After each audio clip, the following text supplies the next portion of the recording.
ये खबर केआर मंगलम यूनिवर्सिटी द्वारा प्रस्तुत की गई है। वैष्णो देवी धाम में श्रद्धालुओं के चढ़ावे की गिनती अब हाथों से नहीं होगी। श्री माता वैष्णो देवी श्राइन बोर्ड चढ़ावे को संभालने और उसकी गिनती की प्रक्रिया पूरी करने के लिए टेक्नोलॉजी आधारित बनाने जा रही है।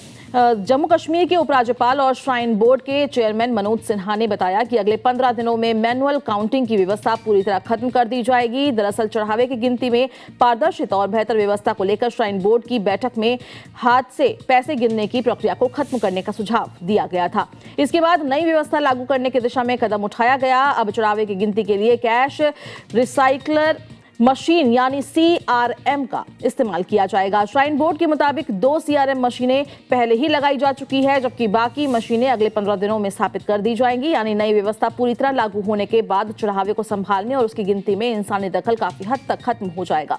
उपराज्यपाल ने साफ कहा कि नई व्यवस्था में श्राइन बोर्ड या बैंक के कर्मचारियों की चढ़ावे की गिनती में कोई सीधी भूमिका नहीं होगी। इसका उद्देश्य चढ़ावे के प्रबंधन को ज्यादा पारदर्शी, व्यवस्थित और जवाबदेह बनाना है। इस फैसले के बाद वैष्णो देवी धाम में चढ़ावे की पूरी प्रक्रिया टेक्नोलॉजी आधारित सिस्टम के जरिए संचालित होगी। इससे नकदी की गिनती और उसके प्रबंधन में मानवीय हस्तक्षेप को हटाने की कोशिश की जा रही है। मनोज सिन्हा ने यह भी बताया कि मंदिरों के चढ़ावे के प्रबंधन को लेकर देश में लगातार चर्चा होती रही है। इसी संदर्भ में वैष्णो देवी श्राइन बोर्ड ने व्यवस्था को आधुनिक बनाने का फैसला लिया है। ये मुद्दा अयोध्या के राम मंदिर में दान की कथित चोरी को लेकर हुए विवाद के बाद भी चर्चा में आया था। हालांकि वैष्णो देवी में नई व्यवस्था का मुख्य उद्देश्य चढ़ावे के प्रबंधन में पारदर्शिता और जवाबदेही बढ़ाना बताया गया है। अब अगले 15 दिनों में जब बाकी CRM मशीन भी लग जाएंगी तो वैष्णो देवी धाम में चढ़ावे की मैनुअल गिनती पूरी तरह से बंद करने की दिशा में एक बड़ा बदलाव लागू हो जाएगा।